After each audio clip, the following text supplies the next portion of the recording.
Arestado ang isang lalaking tirador ng cellphone sa ilang lugar sa Rizal. Ang modus niya, magpanggap na customer saka magnanakaw.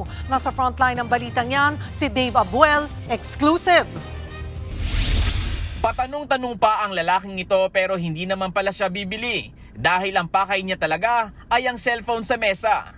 Nangyari ang insidente sa isang tindahan sa Rodriguez, Rizal. Ipinangharang pa ng sospek ang hawak niyang nakahangoy na damit habang kinakausap ang tindera. Bigo pa siya nung una kaya binago niya kunwari ang kanyang posisyon para masipat ang pwesto ng cellphone. At sa sunod niyang tangka, sumakses ang kawatan sa pagkuha ng cellphone. Agad niya yang ibinulsa. Parang nilito niya ako ganyan, so tatanong ko siya ng ibang price ng items, ganyan po. Tapos binubulsa na pala niya yung cellphone ko. Hindi na raw nila nahabol ang kawatan na mabilis nakasakay ng jeep. Ang lalaking nasa video, nahuli kahapon sa Antipolo matapos magnakaw ulit ng cellphone sa isang tindahan. Na alam po namin na sangkot pala siya sa isang insidente sa isang thrift shop.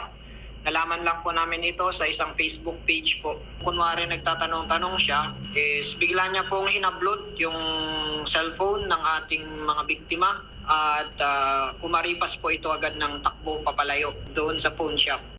Aminado ang sospek sa ginawang pagnanakaw sa Antipolo pero itinanggi niya ang insidente sa Rodriguez, Rizal. Wala po akong alam doon sa Rodriguez Rizal kasi masyado na malayo yun. Hindi rin ako nakakasigurado kung ako yun kasi hindi naman ako nakakarating doon sa lugar na yun. Mahaharap ang sospek sa reklamong theft. Nagbabalita mula sa Frontline, Dave Abuel, News 5. Mga kapatid, Cheryl Hosing po. Maging maalam at may pakialam sa mga napapanahong issue at headlines. Mag-follow at mag-subscribe na sa social media pages ng News 5.